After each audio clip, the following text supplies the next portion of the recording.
রাজনৈতিক দলগুলোকে বুধবার দুপুরের মধ্যে জুলাই সনদের ব্যাপারে মতামত জানাতে বলা হয়েছে বলে জানিয়েছেন জাতীয় ঐকমত্য কমিশনের সহসভাপতি আলী রিয়াজ। এসব বিষয়ে আলোচনা করতে এই মুহূর্তে রাজধানীর ইস্কাটন থেকে আমাদের সঙ্গে যোগ দিয়েছেন বিপ্লবী ওয়ার্কার্স পার্টির সাধারণ সম্পাদক সাইফুল হক এবং হাতিরপুল থেকে আছেন বিএনপি চেয়ারপারসনের উপদেষ্টা মাসুদ আহমেদ তালুকদার। আপনাদের দুজনকেই স্বাগত জানাচ্ছি ইন্ডিপেন্ডেন্ট টেলিভিশনে।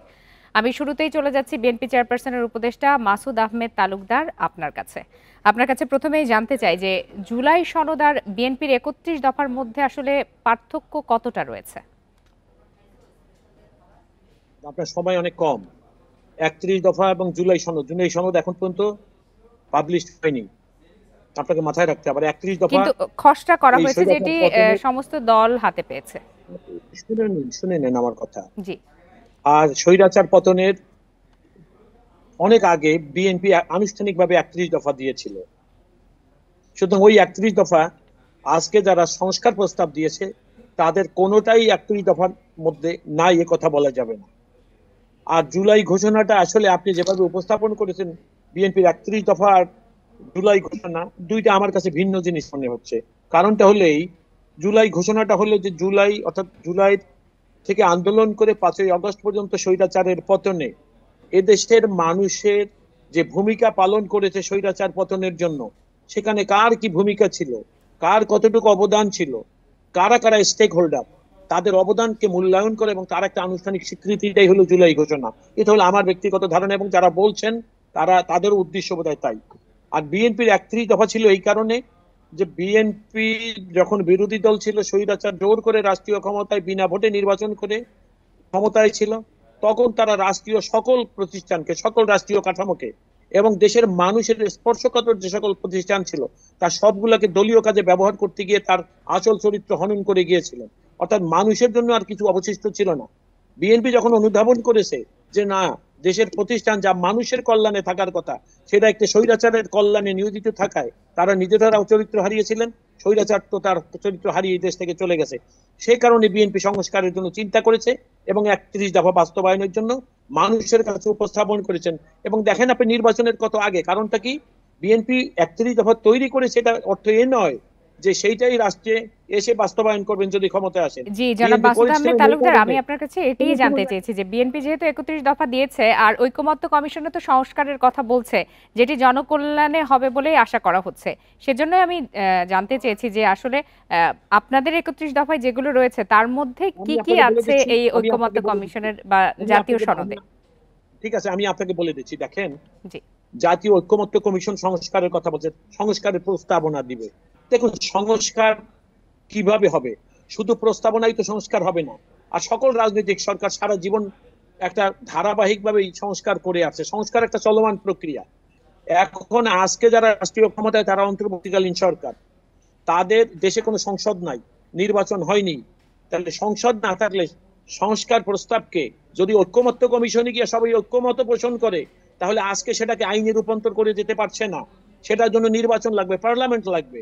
সুতরাং প্রস্তাবনা কালকে বাস্তবায়ন হবে কিনা, কতটুকু হবে, সেটা নির্ভর করবে পরবর্তী নির্বাচিত সরকারের কাছে গেলে। তারপর আজকে যেটা বলা হচ্ছে, তারা যেটা বলছে এবং মানুষকে দেখেন, আমি খুব পরিষ্কার একটা কথা বলে দেই, সেই ১১ সময় থেকে একটা অরাজনৈতিক শক্তি রাজনীতি যারা করে তাদের চরিত্র হননের একটা প্রক্রিয়ায় রাষ্ট্রীয় ক্ষমতা দখল করার একটা সুশীল সমাজ সেজে এই প্রবণতা চলমান ছিল।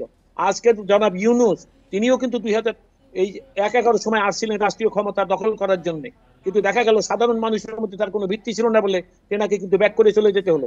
কিন্তু এইবার এসে ২০২৪-এ প্রেক্ষিত ছিল ভিন্ন এবং জনগণের সমর্থন থাকার কারণে তিনি কিন্তু রাষ্ট্রীয় ক্ষমতায় আসছেন। জি জনাব মাসুদ আহমেদ তালুকদার, আমি আপনার কাছে আবারও ফিরবো। আমি একটু চলে যেতে চাই, আমাদের আরেকজন অতিথি আছেন বিপ্লবী ওয়ার্কার্স পার্টির সাধারণ সম্পাদক সাইফুল হক। আপনার কাছে আমি প্রথমেই যেটি জানতে চাই সেটি হলো ঐকমত্য কমিশন কতটা সফল হয়েছে বলে আপনি মনে করেন এখন পর্যন্ত? জি আপনাকে ধন্যবাদ। আপনি কি আরেকবার আসবেন আমার কাছে? আজকে জাতীয় ঐকমত্য কমিশনের আজকে ২০তম দিনের আজকে আলোচনা হয়েছে। তো তারা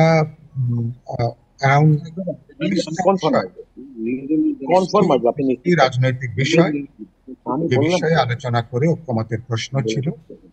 গতকাল পর্যন্ত 12টা বিষয়ে আমরা একমত হতে পেরেছি। কিছু কিছু প্রশ্নে নোট অফ ডিসেন্টের বিধান থাকছে, কিন্তু বলতে পারেন ওভারঅল 12টা প্রশ্নে গতকাল পর্যন্ত একটা মতৈক্যের জায়গাটা আমরা এসেছি। আমি আশা করি আগামী 2 দিন বা 3 দিন রিগোরাস আলাপ আলোচনা হবে। আরো আমি আশা করছি 3টা 4টা বা 5টা বিষয়ে আমরা ঐক্যমতের প্রায় কাছাকাছি আছি। এদিক থেকে বলা যেতে পারে যে আমরা ধরুন 20-21টা বিষয়ের মধ্যে আমরা প্রায় 15-16টা বিষয় আমি আশা করতে চাই যে আমরা এক জায়গায় আমরা আসতে পারি। জি, সেক্ষেত্রে রাষ্ট্রের মৌলিক সংস্কার কতটা হবে বলে আপনি মনে করছেন? আসলে সংস্কার তো আমরা সবাই জানি চলমান প্রক্রিয়া, কিন্তু শুরুটা তো এখান থেকে করার ইচ্ছা পোষণ করছে সবাই। আমি মনে করি আমরা যে 12টা বিষয় আমরা একমত হতে পেরেছি, এর অধিকাংশ বিষয়কে আপনি মৌলিক বিষয় হিসেবে আপনি আখ্যায়িত করতে পারেন। সংবিধানের 70 অনুচ্ছেদের যে সংশোধন থেকে শুরু করে আমরা অসংখ্য বিষয় আমরা খুব গুরুত্বপূর্ণ আলাপ আলোচনা হয়েছে। যেমন আমরা তত্ত্বাবধায়ক সরকারের ব্যাপারে নীতিগতভাবে তো রাজনৈতিক দলগুলো একমত, এবং সেদিক থেকে কিন্তু তত্ত্বাবধায়ক সরকারের গঠন কাঠামো কিভাবে হবে এটা নিয়েও আজকে আলোচনা হয়েছে পরপর 3য় দিনের মতো।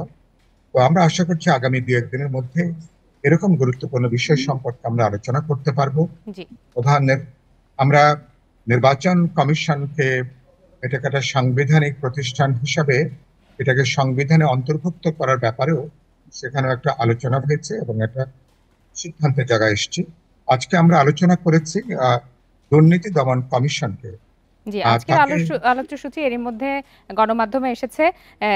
জনাব সাইফুল হক, আপনি থাকুন আমাদের সাথে। আমি একটু চলে যাচ্ছি আমাদের আরেকজন অতিথি যিনি আছেন, জনাব মাসুদ আহমেদ তালুকদার। আপনার কাছে আমি আবারও একটু জানতে চাই যে ঐক্যমত্য কমিশনের প্রস্তাবে কোথায় কোথায় মূল আপত্তি রয়েছে বিএনপির, এবং সেই সাথে আরেকটু জানাবেন যে এনসিপি এবং জামায়াতের মত বেশি প্রাধান্য দেওয়ার অভিযোগ কেন করা হচ্ছে?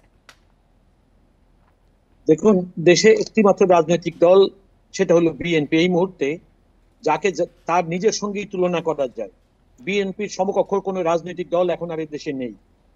সুতরাং কেউ যদি মনে করে যে কোনো কারণে বা সমপর্যায়ে উপস্থিত হওয়ার কারণে কারো যদি মনে করে যে বিএনপির সমপর্যায়ের রাজনৈতিক দল তারা হয়ে গেছে, সেটা বোধহয় ভুল ধারণা, ভ্রান্তিতে চলছে তারা।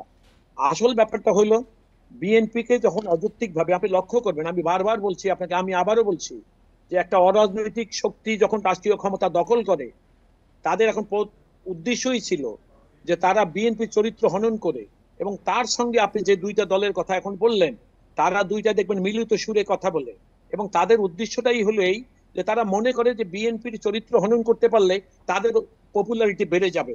তারা একটা, আমি কি বলবো, এটাকে একটা অশুভ খেলায় মেতেছে তারা। এটা হতে পারে না। সেই জন্য বিএনপির জায়গায় থাকবে। দু একটা বিক্ষিপ্ত ঘটনাকে নিয়ে যারা অনেক বড় আকারে ব্যাপকভাবে সমালোচনা করছে বিএনপির, ভুল করছে। কারণ মনে রাখবেন, কাচের ঘরে বসে আপনি অপরের গায়ে ঢিল ছোড়াটা খুবই অন্যায় একটা কাজ।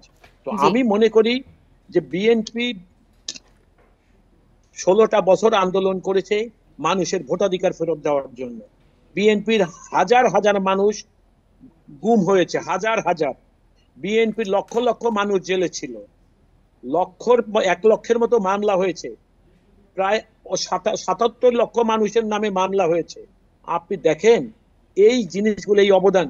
আপনি জুলাই মাসে কোঠা আন্দোলন গিয়ে আগস্টের 5 তারিখ, সুতরাং এখানে রাজনীতিবিদদের সম্পৃক্ততা ছাড়া এটা কখনো মাসুদ আহমেদ তালুকদার, আপনার বক্তব্য আমাদের কাছে মোটামুটি স্পষ্ট। আপনি থাকুন আমাদের সাথে। আমি আবারও চলে যাচ্ছি জনাব সাইফুল হক আপনার কাছে একটু জানতে চাই, রাজনৈতিক দলগুলোর মধ্যে কতটা পরিবর্তন এসেছে বলে আপনি মনে করেন, আর যদি তা না আসে তাহলে কি নতুন বন্দোবস্ত হবে কিনা? আমি এ ব্যাপারে আশাবাদী। আপনি ধরুন, মাঠে ময়দানে সমাবেশে রাজনৈতিক বিরোধ নিয়ে তারা যেসব কথাবার্তা বলছে, এটা একটা দলীয় রাজনীতি। অন্য দলের সাথে নিজেদের পার্থক্য তুলে ধরা, দলকে প্রাসঙ্গিক রাখার জন্য রাজনীতিকরা মাঠে অনেক কথাবার্তা বলে। এমনকি প্রেস ব্রিফিং এও দেখবেন যে ভেতরের আলোচনার সাথে অনেকগুলো সঙ্গতি নেই। আমাদের অনেক নেতৃবৃন্দরা প্রেস ব্রিফিং এ প্রধানত দলের তারা যেটা বলেছেন সেটাও বলছেন, যেটা হয়তো মনের মধ্যে আছে বলতে পারেননি সেটাও তারা উত্থাপন। কিন্তু ভেতরে আলোচনার পরিবেশটা অনেকখানি সৌহার্দ্যপূর্ণ। জি এটা বাংলাদেশের রাজনৈতিক জনাব সংস্কৃতির সাইফুল মধ্যে হক, আপনাকে অসংখ্য নতুন ধন্যবাদ উপাদান আমাদেরকে সময় দেওয়ার যুক্ত। জন্য।